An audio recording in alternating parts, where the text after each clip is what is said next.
Happy. Okay. Hello, everybody. Welcome to Disabilities Redefined with Dr. Wagner. I am yours truly, as I was last episode, Dr. Truett Wagner, and my beautiful and glamorous co-host for today will be Bryanna Copeland. Hello there. Hi, how are you? I'm good. How are you? So good to finally see you. You too. Yes, you look beautiful, by the way. Thank you. Yes, absolutely. Now, listen. Our first segment is about movies and TV and representation. Now, this young lady, she actually did some modeling for us when the show was new, and I don't think that episode made it to YouTube, but I think we're going to insert some of those great photographs she took with us during that modeling session.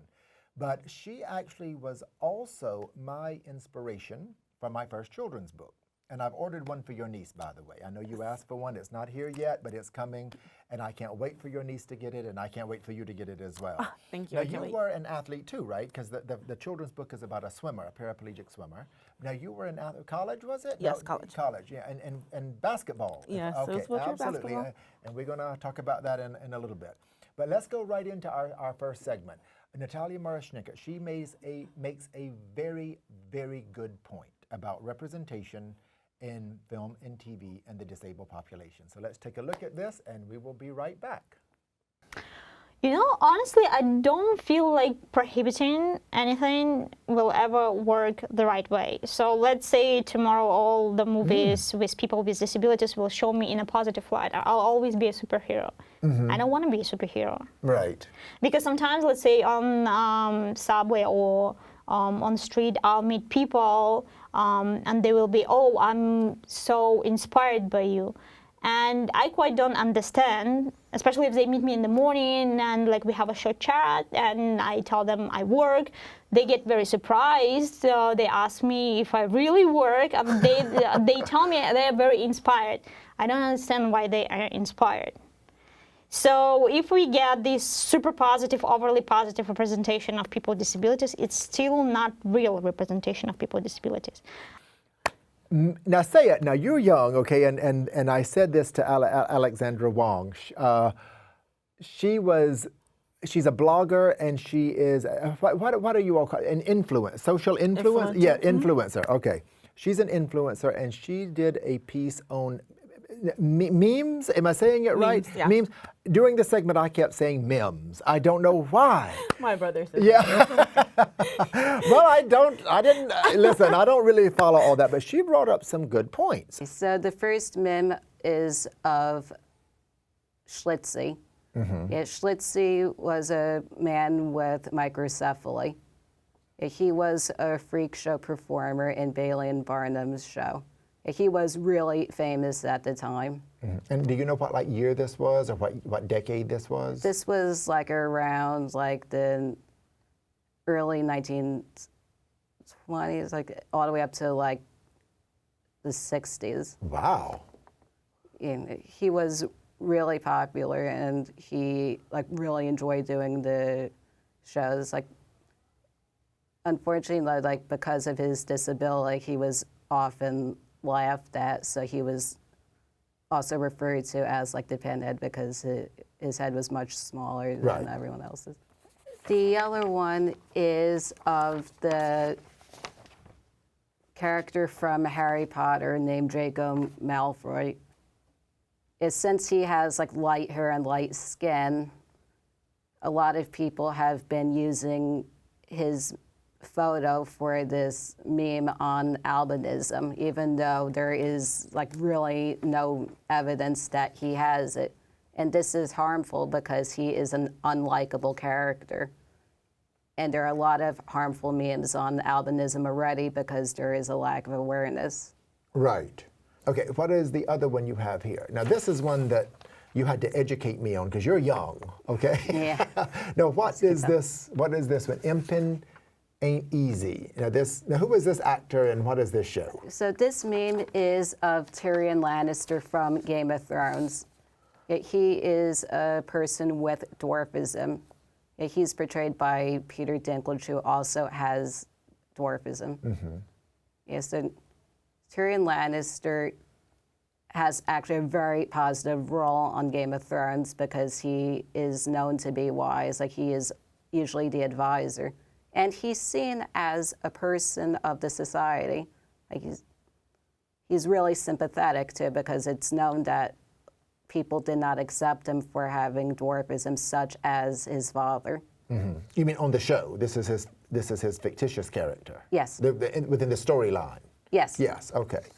The reason why this meme could be interpreted as positive and negative is because, like the quote on it says, imping auntie Izzy. Like, the word imp was used to refer to people who had dwarfism, and it has a lot of negative connotations because an imp is, like, not human. Now, who is this? So this is a meme of Dr. Temple Grandin. She is a scientist with autism. And there was a movie about her. Yeah. Yes. There was a movie. Very good movie about her. She is very well published, very well spoken, very well accomplished. And this meme, as we can see, says, "I am different, not less." And I think this kind of meme is very positive, much less coming from such an accomplished woman, right? Wouldn't you agree? Yeah, like, this meme is positive because it shows that, like, people with disabilities are just different, but, like, there is, like, nothing less about them. Like, there's, like, they don't play, like, a lesser role in society just because they have that difference. So, like, this meme has been used by people who have all kinds of disabilities to show this. Social media. We interviewed Steven Verdile, and he is the graphic designer, one of the graphic designers for NBC Universal. Amazing young man. And he made a very good point about the positive aspects of social media. So let's hear what he's got to say about social media and how it has actually brought a lot of people together. Take it away. Social media. What is our opinion of social media? I love social media. Yes, absolutely. I think it is not perfect by any means. Yeah. It takes a lot of our time, and it definitely has some things that you have to be careful with. But for the bulk of it, I think it's a super positive kind of platform. Mm-hmm. If you're using Love the word platform. Love it. If you're using it in the right way, it helps you connect with all sorts of people. I've met at least 20 or 30 great people with SMA that I would never be able to meet in person. They're all throughout the country, even throughout the whole globe. And a lot of them are graphic designers, and I connect with them that way. I've talked to some about living alone, about going to college, and it's really valuable to have those sort of connections that would not be possible without Facebook and Twitter and texting and all that kind of stuff. Right, absolutely. You hit on some very, very, very good points. Yep, wow. As you see, I mean, he is all for social media. I'm for social media. It does have its drawbacks. But I think social media has really helped people connect. Yes. Yeah, I mean, we met over social media. Absolutely. What do you think about social media? You know, growing up younger and the start of my college, I was like, oh, no, social media. But as I gotten older, social media is very, like you said, the connecting, and like he was saying, connecting with people all across the world. You know, you have different organizations for different disabilities and organizations that you can connect with the person, and they can be all the way in the United Kingdom, and you know, you guys can find a match. So, you know, you can find someone. It may not be someone nearby, but there's someone somewhere out there that's going through the same thing. There you go. And I think that it really is I think in that way it's a positive, and I'm all for it. You know, fair enough, we do have our negatives as far as, you know, bullying and that kind of stuff. But as far as our population, okay, I think it has been a very, very positive force. Oh, definitely. Yes, absolutely. Now, you just said when you were in college, Steven also gave some very good advice about getting involved in college. So let's hear what he's got to say about that.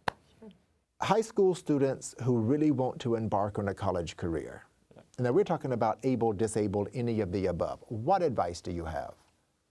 Join everything. Do as much as you can possibly do. You mean on campus, right? On campus. Yeah. I think if you can make it work financially and with your family, that living on campus is definitely a great option, Mm-hmm. as it really gives you the opportunity and makes it sort of convenient to be very active. Mm-hmm. I joined lots of different organizations and different groups, and a lot of them I did not like, and then you leave them, and that's fine. Yep. And then you find the stuff that you do enjoy. I was an editor of the school newspaper. That was something I was very passionate about. Made some great friends there and connections. That's what actually initially introduced me to sort of the media companies, including where I work now. And yeah, so I think it's just a matter of trying everything. All the clubs, all the organizations, it's all free. It's all, you can just show up and be a part of it. And you made such a valid point. You know, I always want to, because I'm a visual learner. Yes. I always want to say your first year the clubs should be like this. By your senior year the the club should be like this, because you get to know who you are.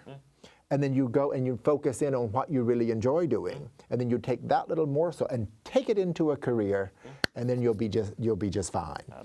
Very good story. What are you doing now? So now I am working full time, which takes up a lot of my time. Right. I also am into poetry, so I do a little poetry on I the knew side. you were poetry coming in from somewhere. Yeah. When I was yes. doing my homework on you, I that kind of kept coming up. Are you Definitely. getting it published? Or you have any kind of readings coming up? So I just am kind of low key for now. I've really been thinking about going to like a poetry slam, Yeah. and, like doing readings, which would be a very nice experience. Haven't gotten up to that yet. Right. But now I understand you are thinking of going back. Is it true you're thinking of going back to school? Yes, I am. Absolutely. For social work. Social. Excellent. I'm such the giving and, like I have so much compassion for everyone that I run across. And I'm like, I really, like you said, now I feel like I'm always finding a purpose no matter what, you have your down moments. It's like, okay, what's next? And I'm at that point, and I'm like, yeah, I can get my master's, and try to give back for the greater good. So that's my plan. I'm still applying because I'm able to apply with a couple of programs. So I'm like, if I don't get in this fall, there's always the spring. So just keeping my options open. Well, listen, I know you've got options out there, but I think it would be an amazingly good choice to do social work. And I think you'd make a great anything you would want to do, but social work would be good for you. Absolutely, absolutely. Now, you are a double amputee. Yes. Now you are also working with the company with getting, are you still getting your legs? What's going on with that? They're ready. Like I said, it's very hard. I was without the legs for about 2 years. So now it's kind of like, not relearning everything, but when you kind of make yourself a little lazy, just I guess it is relearning how to walk again. So I do have the prosthetics. I do go to a Step Ahead prosthetics, so they're amazing. Right. With the downtime that I had and just motivating me to get back into the legs and, to be active. So I am working on that. That's like my little project I have going on. And it's great. It really is great. Well, it sounds like you're doing a lot of great projects out there. We are starting a new series of photo sessions, and we already have some lined up. We do have some coming up in August, so I would love for you to come back. I would love yes, it. absolutely. We could style it around being an athlete, because I know you did the wheelchair basketball, but we can work on that toward August. But we would love to get you back and have you be involved with one of our photo sessions. Now, the book is on its way, but in the meantime, we did want to get you something. You didn't have to. Well, you know what? We tried our best to get the book. So, next best thing, I'm sure you're going to love it, or your niece or somebody will like it. I called the guy who does our flowers here. I said, do not send me flowers in this heat. They will not let, because it's I don't know who was watching what, but it's finally summer has hit us in New York City. Yes. You know, we don't get our summers don't last very long, but when they're here, they're yeah, we know them. Yeah, we know them. Anyway, enjoy. Thank and you. You wanna show everybody what it is?